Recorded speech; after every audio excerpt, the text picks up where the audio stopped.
जय हिंद दोस्तों, मैं नवीन शर्मा आप सभी का स्वागत करता हूं। आशा करता हूं आप सब एकदम अच्छे हैं, एकदम बेहतरीन हैं। एक बार सारे प्यारे साथी बताएंगे आप सब कैसे हैं। उम्मीद करेंगे अच्छे होंगे।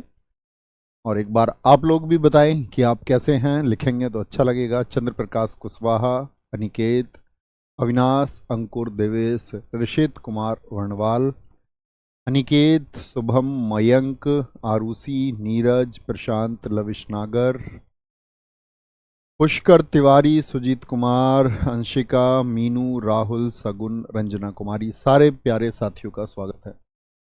हम लोग पढ़ रहे थे अवार्ड्स को। उम्मीद करूंगा बड़ी कॉमन सी चीजें हैं।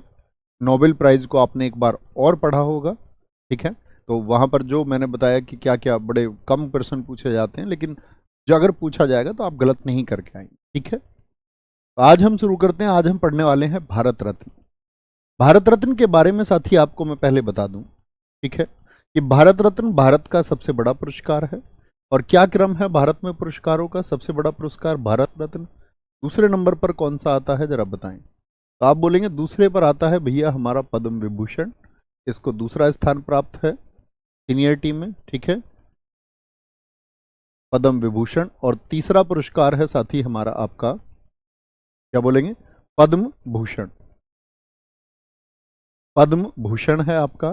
और चौथा पुरस्कार है दोस्त हमारा कौन सा? पद्मश्री। पद्मश्री ये हमारा चौथे स्थान पर आता है ना। 4 अवार्ड हैं हमारे, पांचवा कोई स्थान नहीं है। पहला मैंने बोला भारत रत्न हो गया आपका। भारत रत्न भारत का सर्वोच्च पुरस्कार है। और जिस व्यक्ति को ये प्राप्त हो जाता है तो उसको बोलते भी ऐसे ही हैं कि भारत रत्न प्राप्त पुरस्कर्ता या भारत रत्न सचिन तेंदुलकर। पद्म भूषण हो गया और साथ ही आपका पद्मश्री हो गया, ठीक है। इस भारत रत्न की हम बात करने वाले हैं आज। भारत रत्न भारत का सर्वोच्च नागरिक सम्मान है। किस पत्ते के आकार का है बता देंगे, किस वृक्ष का पत्ता है? तो ये पीपल के पत्ते के आकार का है। किस आकार का है? पीपल के पत्ते के आकार का है। स्थापना 2 जनवरी 1954 को हुई। भारत रत्न देने की शुरुआत 1954 में हुई, यानी पहली बार कब दिए गए? 1954 में। भारत रत्न 26 जनवरी को भारत के राष्ट्रपति देते हैं, लेकिन सिफारिश इसके लिए कौन करता है? भारत के प्राइम मिनिस्टर, अर्थात आपका जो प्रधानमंत्री हैं हमारे देश के, वो सिफारिश करेंगे। देंगे कौन? राष्ट्रपति देंगे। किस डेट को? गणतंत्र दिवस पर, 26 जनवरी पर हर वर्ष, ठीक है। आगे आते हैं। भारत रत्न पुरस्कार जनता पार्टी द्वारा 1977 में बंद कर दिया गया था। आप लोगों को पता हो कि जब से देश आजाद हुआ तब से कांग्रेस का शासन था। पहली बार ऐसा हुआ कि जब हमारे देश में इमरजेंसी लगी, इमरजेंसी मतलब आपका राष्ट्रीय आपातकाल लगा, उसके हटने के बाद में देश में कांग्रेस की सरकार बदल गई और देश में पार्टी आई आपका जनता पार्टी। जनता पार्टी ने आपका कांग्रेस की बहुत सारी योजनाओं को बंद किया, जिनमें से एक भारत रत्न भी था। 1970 में इन्होंने बंद कर दिया। लेकिन फिर से कांग्रेस की सरकार आती है 1980 में। उसने क्या कर दिया कि इसको फिर से शुरू कर दिया। तो पूछा जाता है किस राजनीतिक पार्टी ने भारत रत्न को देना बंद कर दिया था? आप बोलेंगे आपातकाल के बाद बनी सरकार जनता पार्टी ने इसको देना बंद कर दिया था, ठीक है। वरीयता क्रम में हमारे देश में साथी जिसको जो अवार्ड मिलता है उसको एक सीनियरिटी दी जाती है, प्रेफरेंस दिया जाता है। भारत में प्रथम नागरिक किसको माना जाता है? प्रेसिडेंट। इस तरह से ये कौन सा है? 7वां है। दूसरे नंबर पर वाइस प्रेसिडेंट को, तीसरे पर प्राइम मिनिस्टर को, चौथे पर जो आपका स्टेट के गवर्नर है, पांचवें पर आपका फॉर्मर कोई फॉर्मर प्रेसिडेंट है, पूर्व राष्ट्रपति, जैसे मान के चलिए प्रणब मुखर्जी जी 5वें स्थान पर आएंगे। Chief justice of India, Lok Sabha के अध्यक्ष और राज्यसभा के सभापति, इनको 6ठा स्थान। अब आता है 7वां स्थान किसको है? आपका वाइस प्राइम मिनिस्टर। अगर देश में उप प्रधानमंत्री है, देश में जितने भी कैबिनेट मंत्री हैं, राज्यसभा और लोकसभा के जो अपोजिशन लीडर्स हैं, और आपका जितने भी स्टेट के सीएम हैं, यूटी के सीएम हैं, और उन्हीं के साथ भारत रत्न को भी स्थान मिलता है। तो भारत रत्न साथी आपका प्रेफरेंस में अगर किसी व्यक्ति को भारत रत्न मिल गया है तो वो किसके समकक्ष माना जाता है? तो उसका सम्मान हो जाता है किसी भी प्रदेश के चीफ मिनिस्टर के समकक्ष। लोकसभा और राज्यसभा के जो अपोजिशन लीडर्स हैं उनके, कैबिनेट मंत्री, या साथी आपका कोई आपका वाइस प्राइम मिनिस्टर है, ठीक है। कोई दिक्कत, कोई परेशानी? कौन सा क्रम बोलेंगे? 7वां होगा जी। 1954 में जब इसकी शुरुआत हुई तो ये एक साथ कितने लोगों को, 3 लोगों को दिया गया, और सबसे पहले कौन थे, वो सर्वपल्ली राधाकृष्णन थे। कौन थे? सर्वपल्ली राधाकृष्णन। सी राजगोपालाचारी महात्मा गांधी जी के समधी थे, भारत के साथ ही आपका गवर्नर जनरल भी रहे ये।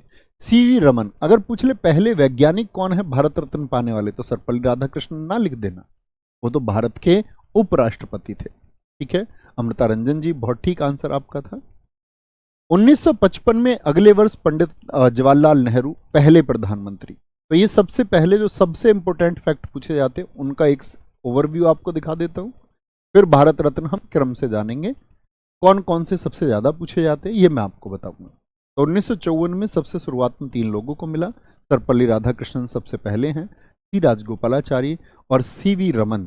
सीवी रमन आप जानते हैं ना, इनको नोबेल प्राइज भी मिला था। क्या आप मुझे बता सकते हैं नोबेल प्राइज इनको किस वर्ष में मिला था? ठीक है, आगे आएंगे, बोलेंगे। कोई दिक्कत, कोई परेशानी इस बात में? तो आप बोलेंगे पंडित जवाहरलाल नेहरू पहले प्रधानमंत्री हुए, तो पहले प्रधानमंत्री भारत रत्न पाने वाले नेहरू जी, नेहरू जी हैं।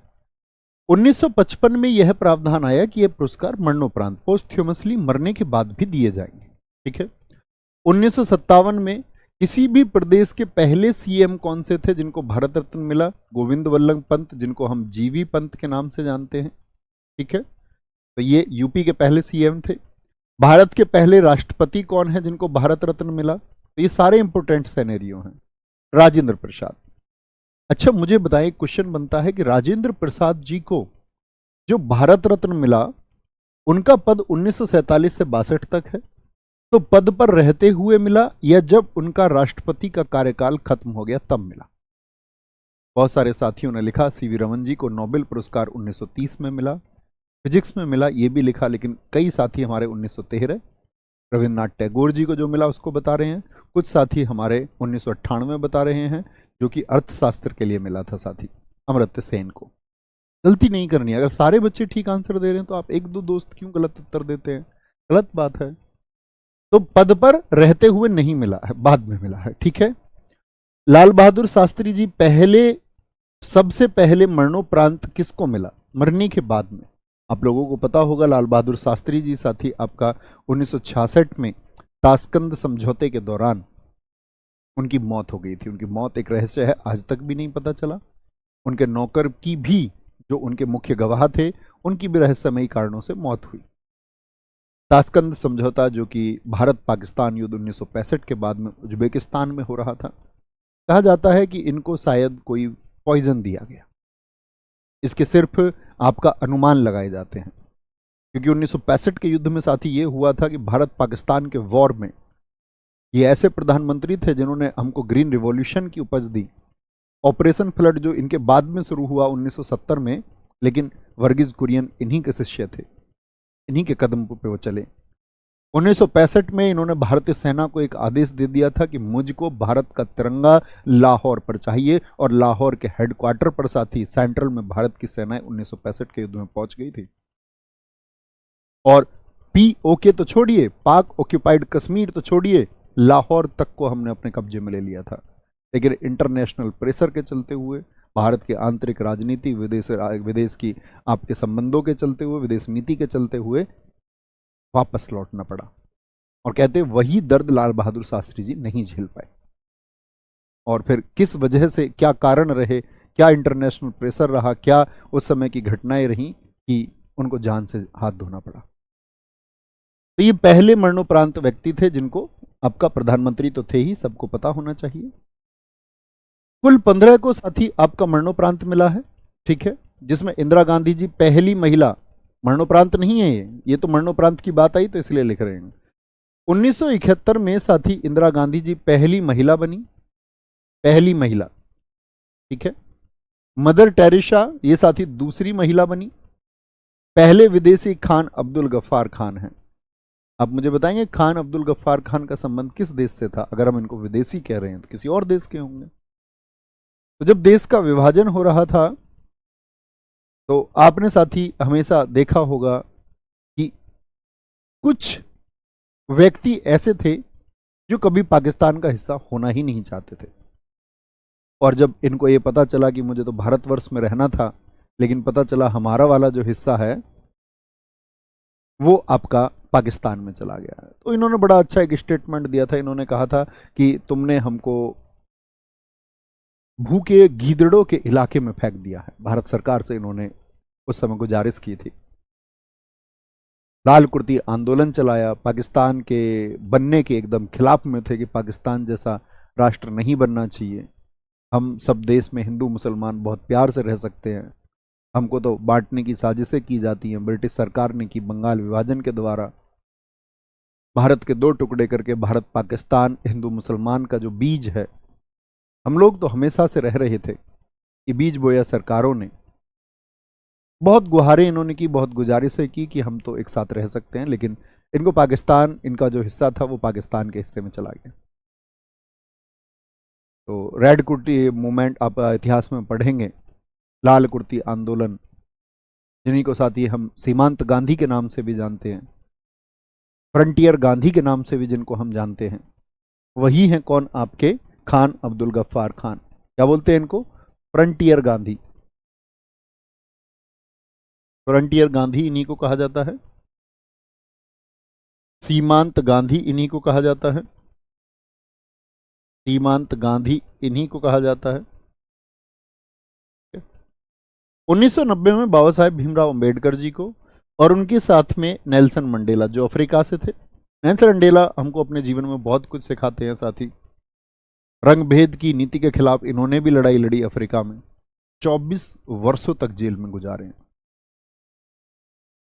आप समझ सकते हैं 24 वर्ष कितने होते हैं, क्या आस रह जाएगी। लेकिन कहते हैं संघर्ष एक दिन उजाला पैदा करता है, और नेल्सन मंडेला ने वो दिखाया। वो उसी अफ्रीका के फिर राष्ट्रपति बने, इतने लंबे संघर्ष, इतने लंबे समय तक जेल में गुजारने के बाद में। तो वो प्रतीक हैं स्ट्रगल का, संघर्ष का, कि आप कुछ करना चाहते हैं तो आप कर सकते हैं, आपकी आश नहीं टूटनी चाहिए। बाबा साहब भीमराव अंबेडकर बहुत पूछे जाते हैं, बहुत इंपॉर्टेंट मार्क करना किस वर्ष में उनको मिला। राजीव गांधी जी, सरदार वल्लभ भाई पटेल 1991 में इंपॉर्टेंट है। एपीजे अब्दुल कलाम 1997 में, बहुत पूछे जाते हैं कि किस वर्ष में उनको मिला। 1998 स्टैटिक जीके में मैं आपको अक्सर बताता ही आया हूं। एमएस सुब्बुलक्ष्मी, पहली गायिका। लता मंगेशकर जी 2001 में। सचिन तेंदुलकर जी सबसे कम उम्र में, मतलब जब इनकी उम्र 40 वर्ष थी तब इनको भारत रत्न मिला। CNR राव, ये रसायन के क्षेत्र से एक वैज्ञानिक थे। 2015 में मदन मोहन मालवीय और अटल बिहारी वाजपेयी। अटल बिहारी वाजपेयी, कई बार भारत रत्न पर सवाल भी उठते हैं। कहा जाता है कि जो पॉलिटिकल पार्टीज हैं, जो केंद्र में सत्ता में होती हैं, वो अपने लोगों को या राजनीतिक लाभों के चलते हुए भी कई बार भारत रत्न देती हैं। कई बार वो निष्पक्ष भी होता है, कई बार आरोप भी लगते हैं कि भैया इसको पाक्षिक तरीके से दिया गया। 2019 प्रणब मुखर्जी, ठीक है। अभी देखिए ये बीजेपी के शासनकाल में मिला, कांग्रेस के नेता थे।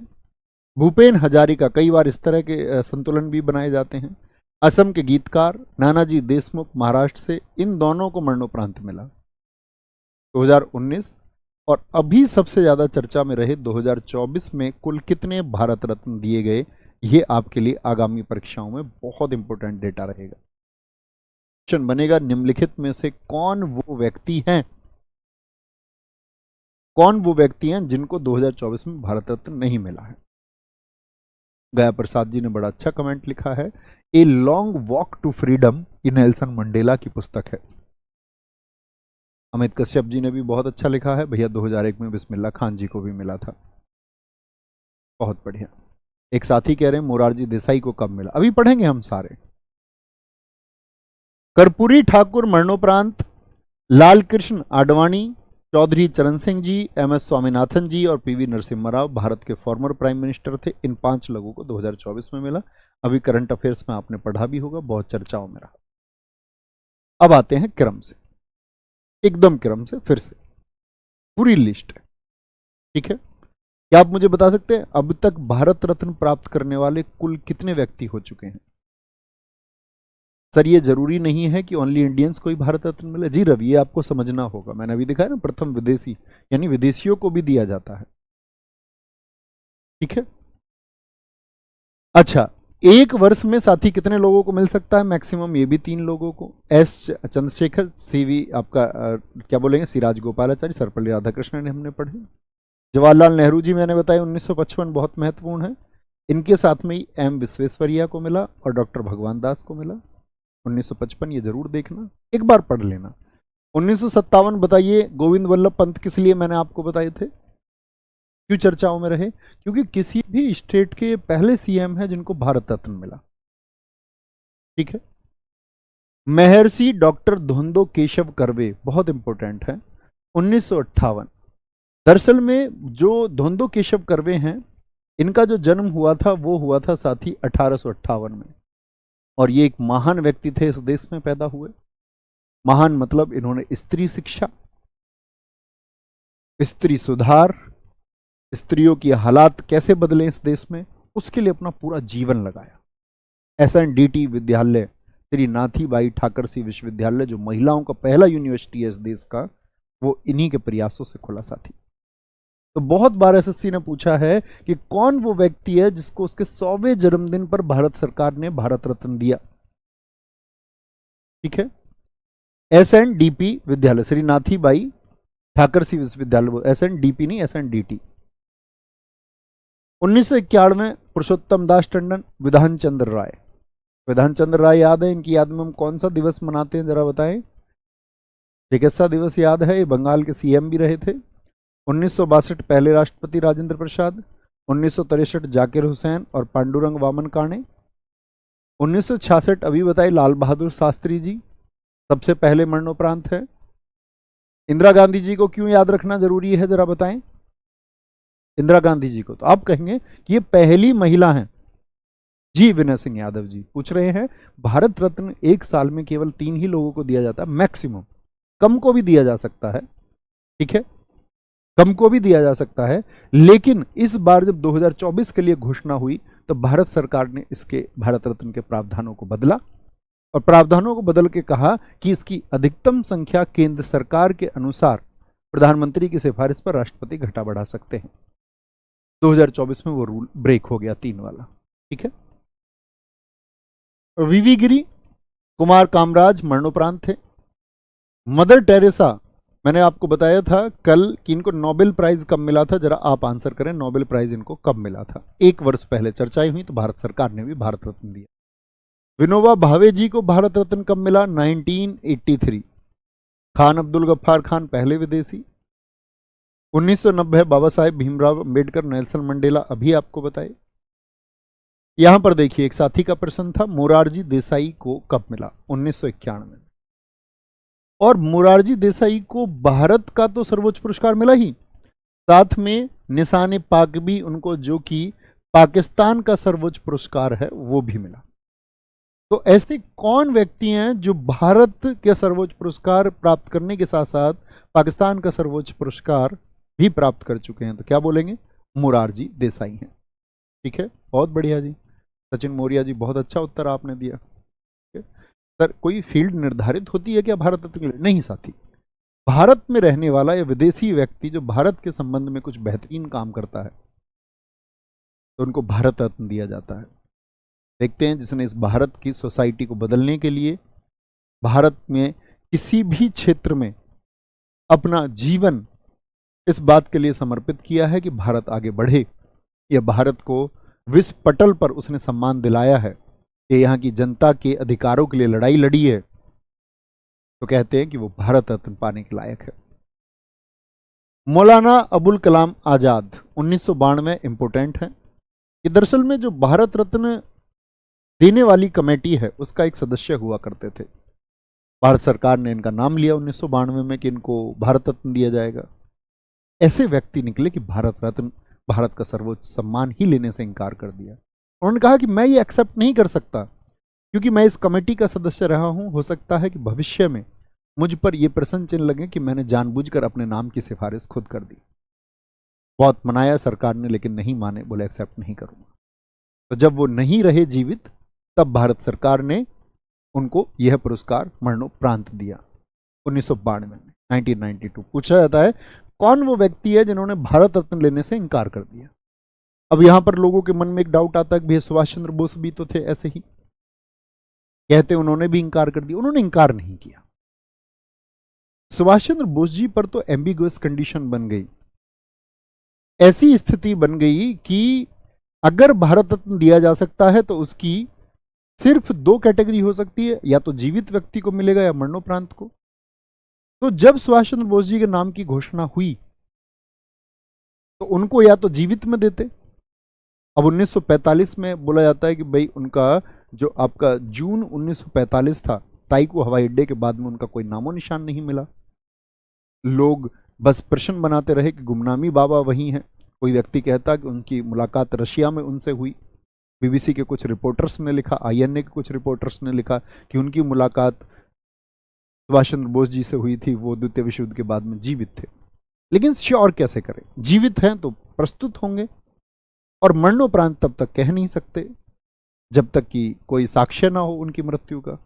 उस बात पर वहां संदेह था कि जीवित दें कि मरणोपरांत, इसीलिए उसको कैंसिल ही किया गया। ठीक है। जेआरडी टाटा, सत्यजीत रे बहुत पूछे जाते हैं। सत्यजीत रे कौन है ये भी पूछता है स्टैटिक जीके में। ये एक बंगाली फिल्म निर्देशक थे, बंगाली फिल्म निर्देशक थे। कौन थे ये? बंगाली फिल्म डायरेक्टर थे।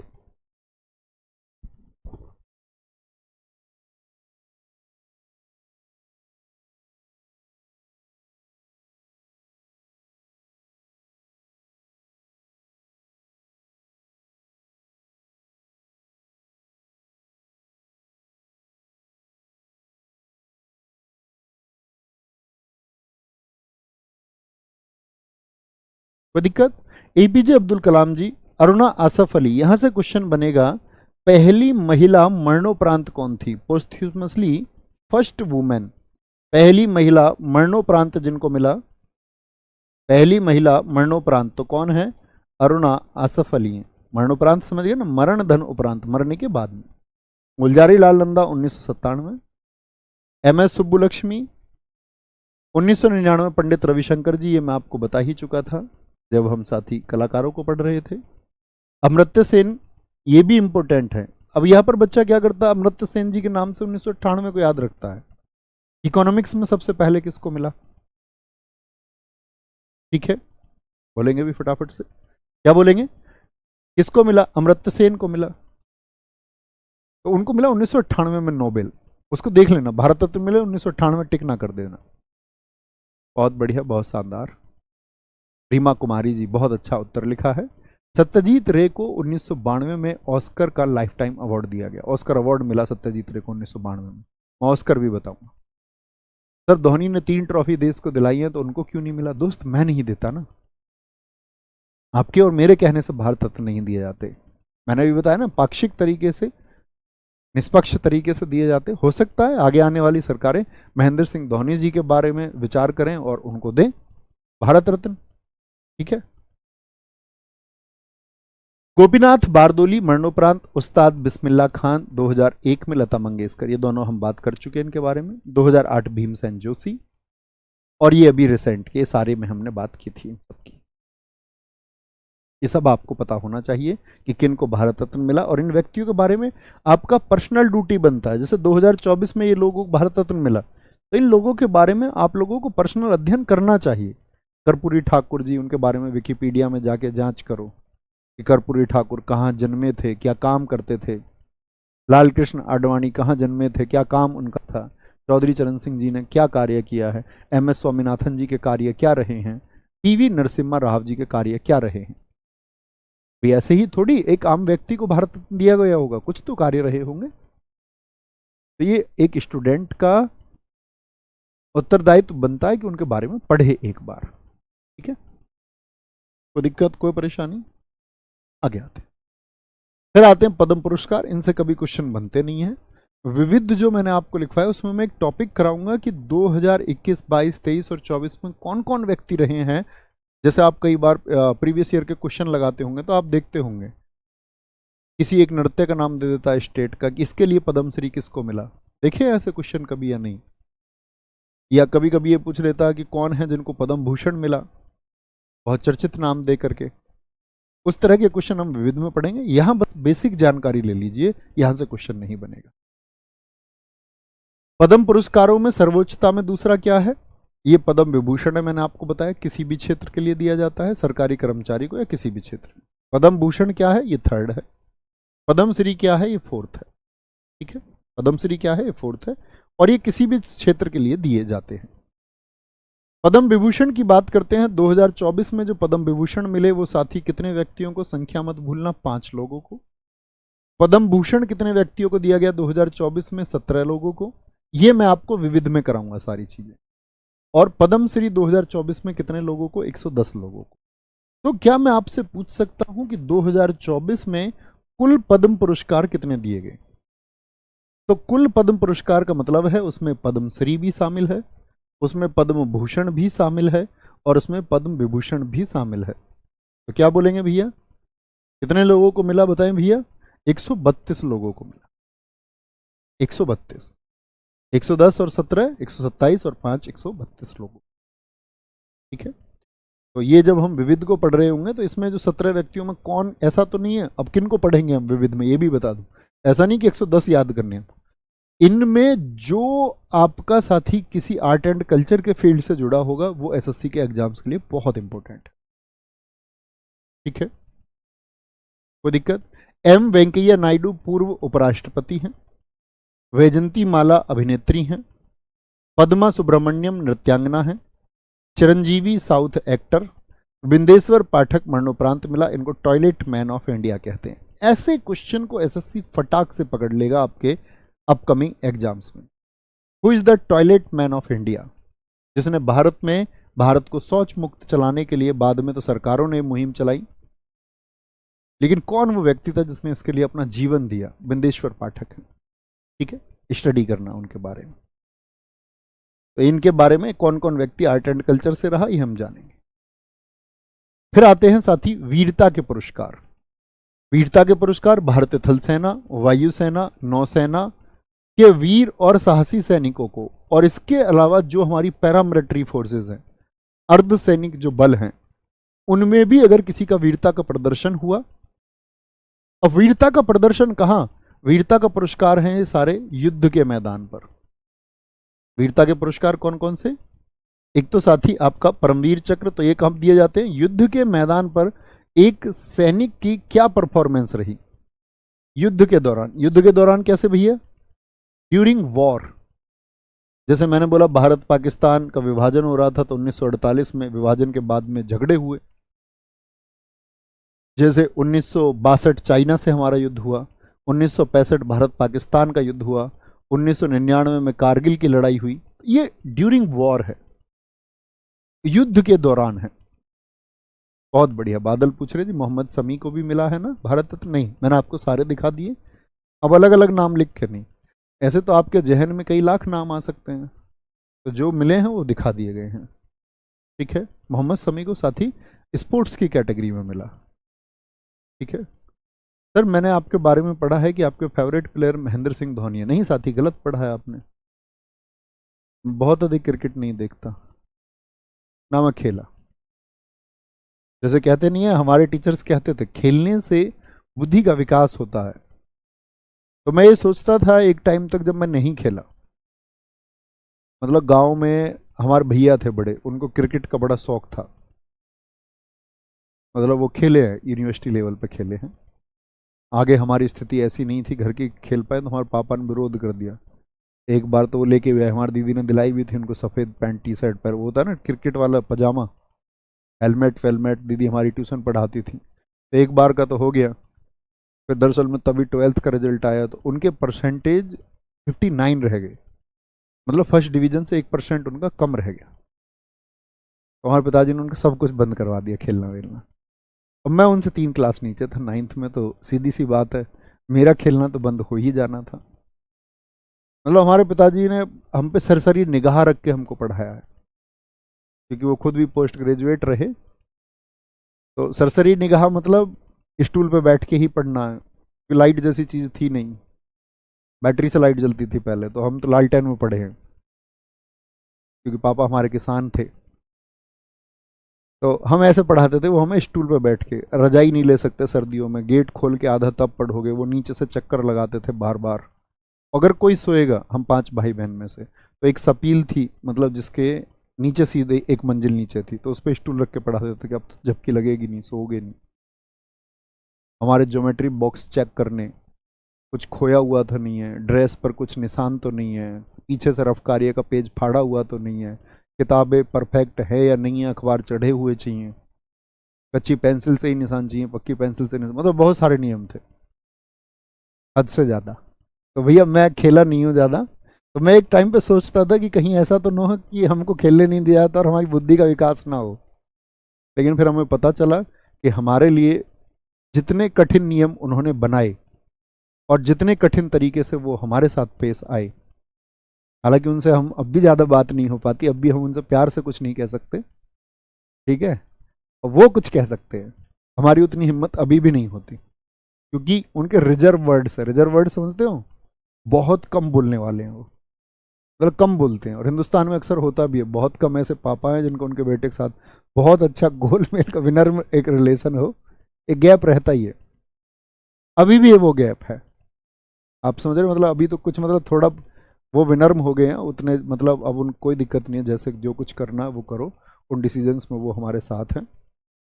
लेकिन अभी भी मतलब ऐसे बैठ के हंसी मजाक वाली चर्चा जैसे हम मम्मी के साथ कर सकते, वो नहीं कर सकते। तो भैया हम सोचते थे कि यार विकसित ना हो, फिर हमें पता चला नहीं, डिसीजन ठीक था। एक उम्र में जो पढ़ने की उम्र होती है उसमें अधिकतम घंटे पढ़ना, और मुझे खूब याद है अपने 10th का, मैं टॉपर रहा हूँ 10th में, 12th में, अपनी इंजीनियरिंग में।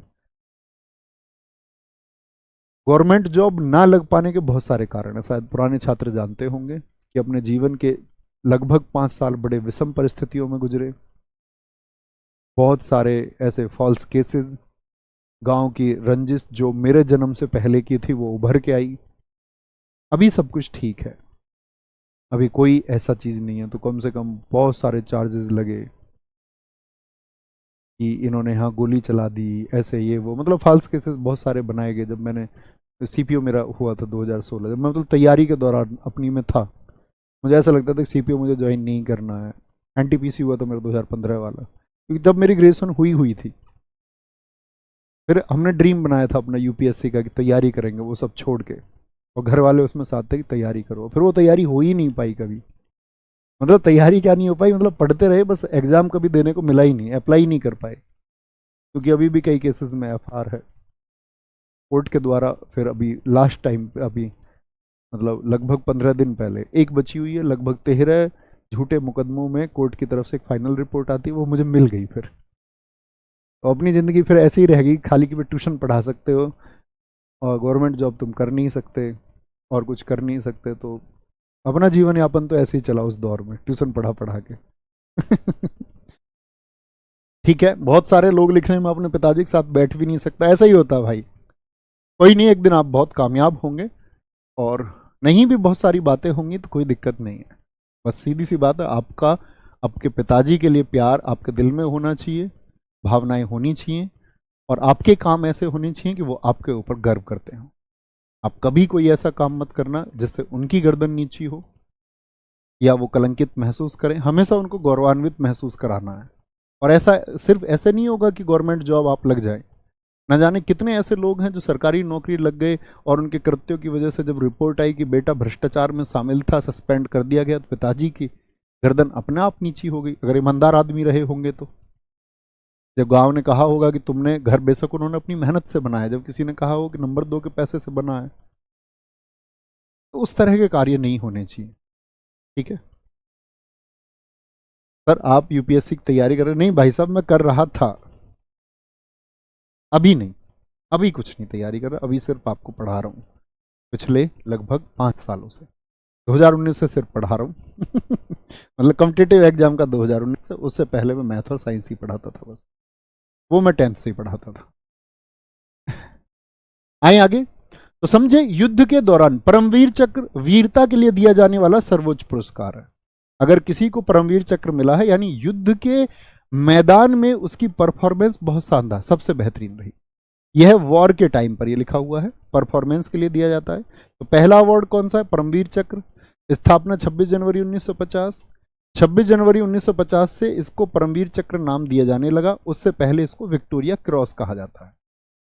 विक्टोरिया क्रॉस सबसे पहले ये मेजर सोमनाथ शर्मा को मिला। परमवीर चक्र पाने वाले पहले व्यक्ति कौन है? मेजर सोमनाथ शर्मा। भैया इनकी उपलब्धि क्या थी?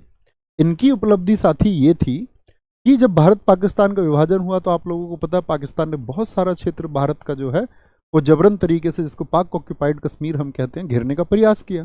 तो भारत की तरफ से जो सैन्य दल गया उनको खदेड़ने के लिए, उसकी जो लीडरशिप थी वो सोमनाथ शर्मा जी के हाथ में थी, और उसी दौरान इन्होंने अपने प्राण गंवाए, उसी दौरान। ठीक है। जीवित रहते हुए परमवीर चक्र पाने वाले पहले व्यक्ति कौन है? वो करमवीर सिंह हैं, जिनको जीवित रहते हुए मिला। इनसे बड़े कम क्वेश्चन बनते हैं, आपको क्रम याद रखना है। अब तक कुल कितने व्यक्ति हैं? जो 21 लोग हैं जिनको परमवीर चक्र दिया जा चुका है, जिसमें से 7 ही आदमी जीवित हैं। 14 व्यक्ति ऐसे हैं जिनको मरने के बाद में वो सम्मान मिला। मरने के बाद में सम्मान का मतलब होता है फिर उनके फैमिली मेंबर्स रिसीव करते हैं। कितना प्राउड मोमेंट रहता होगा। हालांकि दुख और दर्द एक किनारे पर होता है, लेकिन एक बच्ची को या किसी की पत्नी को अगर वो अवार्ड दिया जा रहा है वीरता के लिए कि अब ना रहे लेकिन वीर थे, दुख दर्द एक तरफ है, वो ताकत अदम्य साहस का जो परिचय है उसका वो मेडल है पीवीसी, जिसको फिर वो फैमिली रिसीव करती है। 1999 में कारगिल युद्ध में परमवीर चक्र पाने वाले कौन कौन है? ग्रेनेडियर योगेंद्र यादव, आप लोगों को पता ही है कितनी सारी गोलियां इनको लगी, कहते 19 गोलियां इनको लगी, फिर भी जीवित रहे। और बड़ी कंट्रोवर्सी भी हुई कि वो योगेंद्र यादव कोई और थे, इनको गलत नाम से दे दिया गया, उस तरह की बातें भी चली। Rifleman Sanjay Kumar, lieutenant Manoj Kumar Pande, captain Vikram Batra, ये 4 लोग हैं साथी जो 1999 के कारगिल युद्ध में परमवीर चक्र पाए थे। इनके ऊपर तो मूवी बनी, बताना कौन सी मूवी बनी कैप्टन विक्रम बत्रा के ऊपर? शायद पिछले वर्ष आया, उससे पिछले वर्ष आई थी।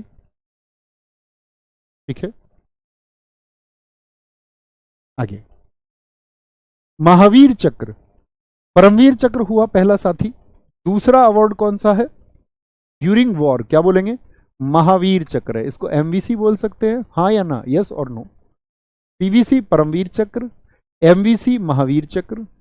यह वीरता के लिए, देखो पीछे इसकी पट्टी लगी हुई थी, यहां पर ध्यान से देखना, ये पट्टी क्या है? बैंगनी कलर का है। अब जैसे जैसे इसकी सीनियरिटी घटती जाएगी, जैसे दूसरे नंबर पाएगा महावीर चक्र, तो कितनी पट्टी होगी देखना, कितने रंग हैं? सभी साथी देख करके बताएं कितने रंग हैं। दूसरे नंबर पर महावीर चक्र है। ये वीरता के क्षेत्र में दूसरा बड़ा पुरस्कार है। सबसे पहले ब्रिगेडियर राजेंद्र सिंह जी को मिला, तीसरा आता है वीर चक्र। तो इसमें 3 पट्टी आ जाती है, पहला परमवीर चक्र, दूसरा महावीर चक्र, तीसरा वीर चक्र, और चौथा होता है वीएसएम।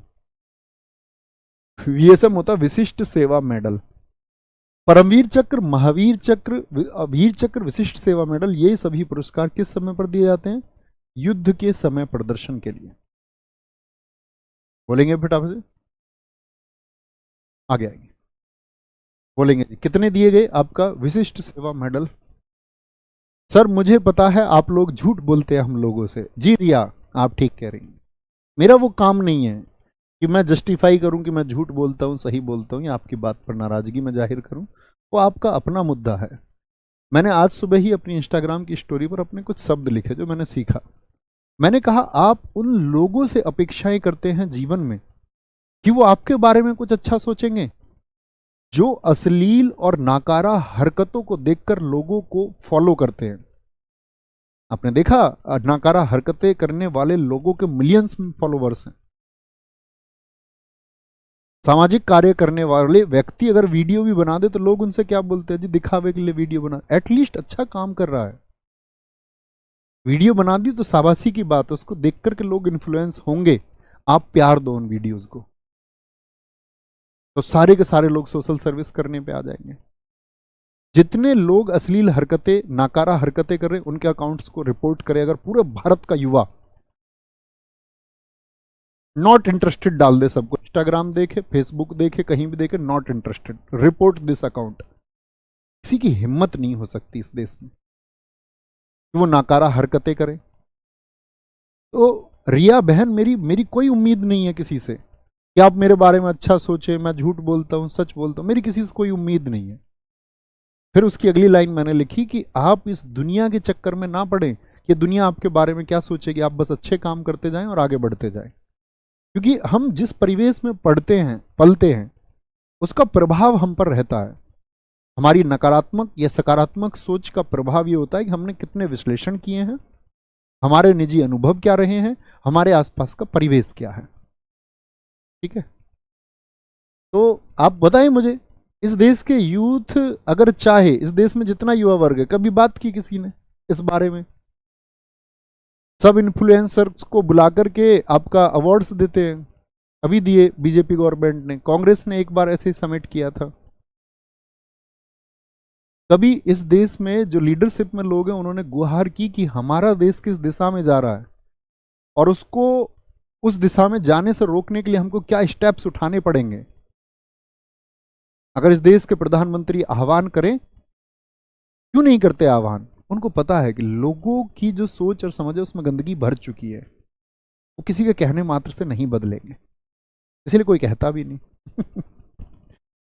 तो बताइए भैया क्रम क्या रहा युद्ध के मैदान का? तो क्या बोलेंगे भैया, परमवीर चक्र रहा आपका, फिर महावीर चक्र मिलता है, फिर वीर चक्र, और फिर वीएसएम विशिष्ट सेवा मेडल मिलता है।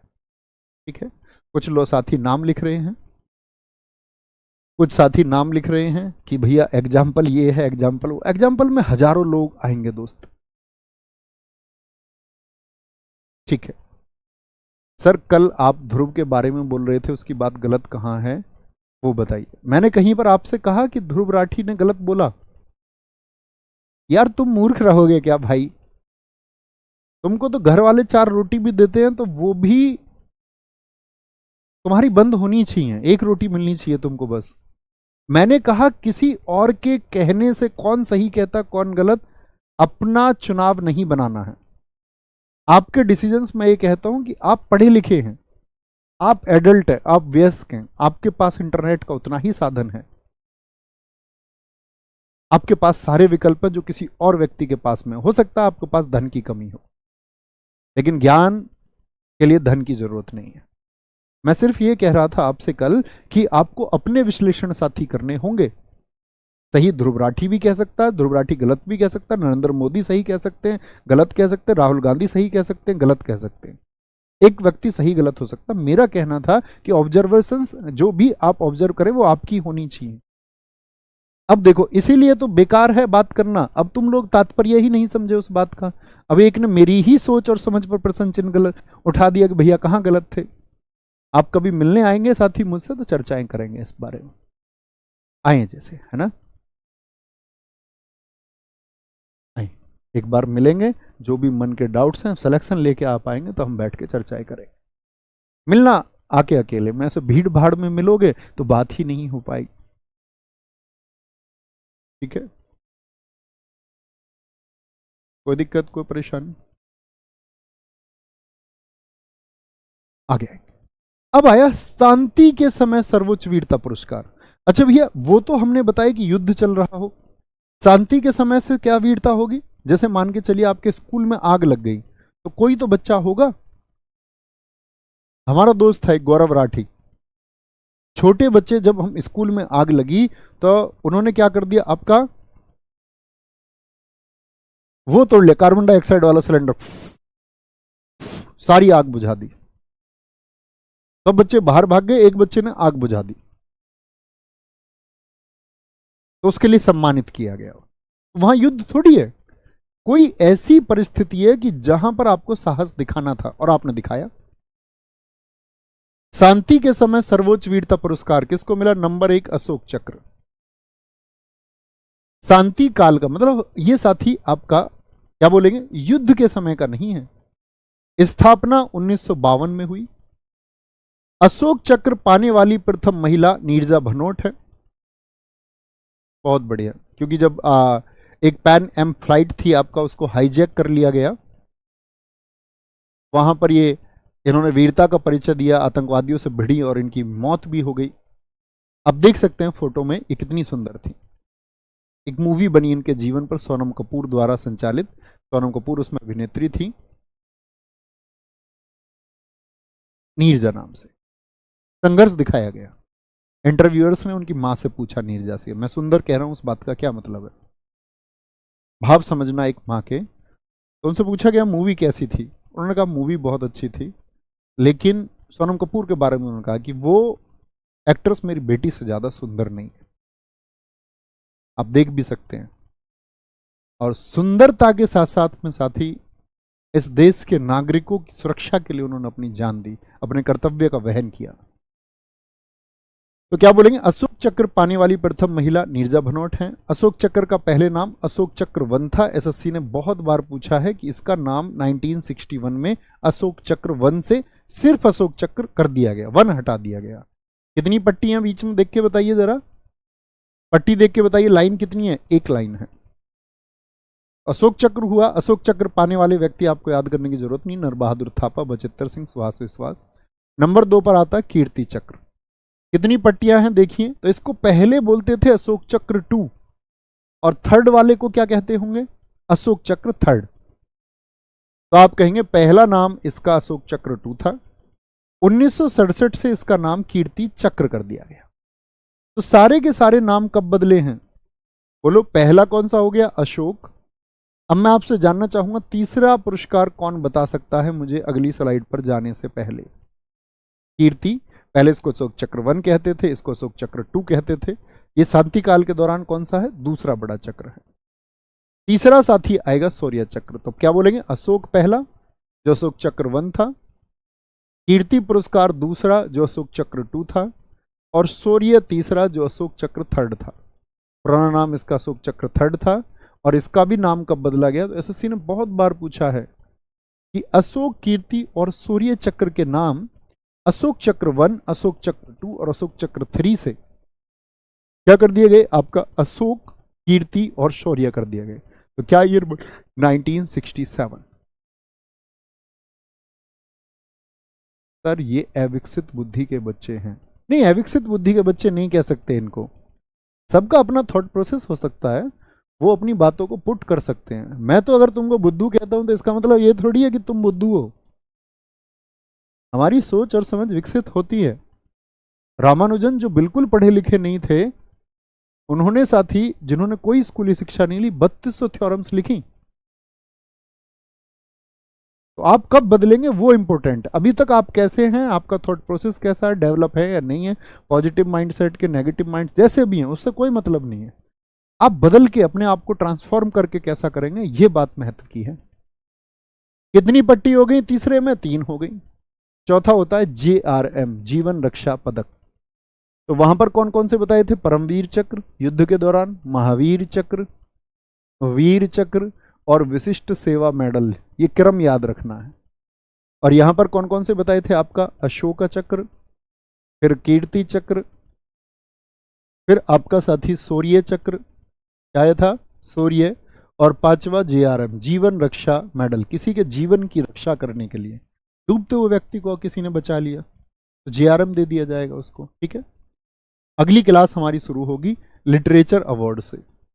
लिटरेचर यानी कि साहित्य के क्षेत्र में जो पुरस्कार दिए जाते हैं, लिटरेचर अवार्ड्स, लिटरेचर अवार्ड्स। ठीक है, यहां से शुरू करेंगे, एक बार रिवीजन करना चीजों का।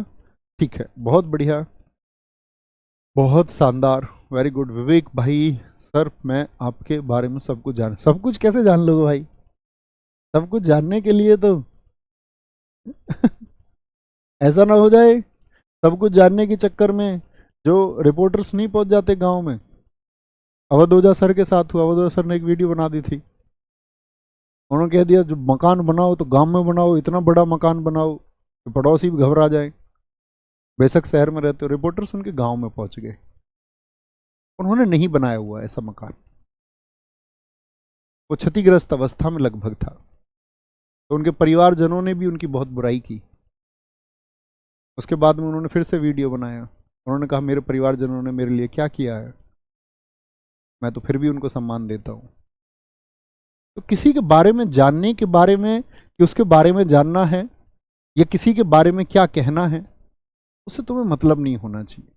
आप ये देखो कौन व्यक्ति कहीं पर सही बोल रहे हैं, आपकी एक्सेप्टेंस की चीज़ है, एक्सेप्ट कर लीजिए। आपको लगता है व्यर्थ की बात है, उसको छोड़ दीजिए, टिप्पणी का मतलब ही नहीं बनता। कोई सर आकर के, इस देश के बड़े सर हैं, वो ये कह रहे हैं आके बच्चों से कि अगर आप आंख उठाएंगे तो आपकी तरफ कोई आप आंख उठाए तो आप उनका खानदान उजाड़ दें। गलत चीज़ है, स्टूडेंट्स को सिखाने की चीज़ें नहीं है। स्टूडेंट्स को तो विवेकी बनाना है। एक गुरु और शिष्य का नाता यही होता है कि गुरु उसका पथ प्रदर्शक है। गुरु का ये लालच बिल्कुल नहीं होना चाहिए कि वो ऐसे डायलॉग से ऐसे संवाद करें जिससे वो पॉपुलर हो जाए हर वर्ग में, मतलब ही नहीं बनता। आपकी वजह से अगर 10 लोगों का जीवन भी संवरता हो, 10 छात्रों का, तो बड़ी बात है। 100 का संवरे तो अच्छी बात है, 1000 का, लाख का संवरे तो बड़ी महान बात हो जाएगी। लेकिन 1 लाख लोग तुम्हारी इस बात को प्रसारित करें कि तुम्हारे गलत स्टेटमेंट्स हैं, तो ये तो फिर प्रश्नवाचक चिन्ह है। ये तय आपको करना है कि इन्फ्लुएंस किन से होते हैं आप। गलत चीज पर मैं ये नहीं कह रहा कि किसी का विरोध करें, टिप्पणी ही ना करें, लेकिन कोई सही है तो उसको अप्रिशिएट जरूर करें कि हाँ ये सही गुरु मार्ग पर है। क्योंकि गुरु का कार्य बच्चे को सबसे पहले, किसी विषय से पहले, उसको जीवन में धैर्यवान बनाना, उसको सही मार्ग पर ले जाना, ये परम कर्तव्य, पहला रास्ता है। ठीक है, तो गुरुजी लोगों को, बच्चों को डाकू नहीं बनाना है, उनको अच्छे इंसान बनाना है। गुरुजी पहुंच गए हैं बच्चों को डाकू बनाने के, क्योंकि अब मैंने वही बात बताई ना कि लोग पसंद कर रहे हैं इस बात को, इसीलिए व्यक्तित्व कहेगा। पहले ही दिन पे इस देश का यूथ नॉट इंटरेस्टेड कर दे, रिपोर्ट कर दे और बोले हमें तो इस तरह का कंटेंट पसंद ही नहीं है। सोशल साइट खुद ही तुमको, उसका एल्गोरिदम होता, वो ऐसा कंटेंट आपको दिखाएगी नहीं।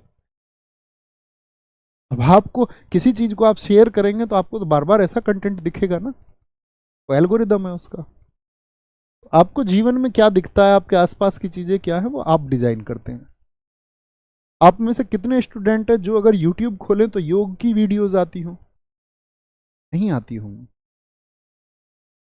क्योंकि आपने उस तरह के लोगों को फॉलो ही नहीं किया होगा। किया भी होगा तो आप में से शायद 5% लोग होंगे। सही चीज बताने वाले लोगों की वीडियोस आएंगी क्या? नहीं आएंगी। आपको लगता है आपकी प्लेलिस्ट में उपनिषदों का पाठ आ रहा होगा किसी की में? नहीं। या आपकी साथी जो लोग मान के चलो इस्लाम के छात्र हैं, उनके अगर वो कुरान को पढ़ होंगे, उसकी जो सही लर्निंग्स है उनका आ रहा होगा, आ रही है तुम्हारे में वीडियोस निरंतर, और तुम देखे जा रहे हो और खुद अपनी जो शक्ति है उसका तो दमन आप कर ही रहे हैं, आगे आने वाली पीढ़ी का भी कर रहे हैं। बड़े बुजुर्गों के फोन में देखोगे कुछ नहीं आएगा, वो जानते ही नहीं कौन यूट्यूब पर स्टार्ट है, भजन की वीडियोज आती है तो वो आप चुनोगे, आप किन को सुनना चाहते हैं और कौन सही राह आपको दिखाता है। तो ख्याल रखिए अपना बहुत सारा। बाय बाय, टेक केयर, जय हिंद, जय भारत, थैंक यू, नमस्ते।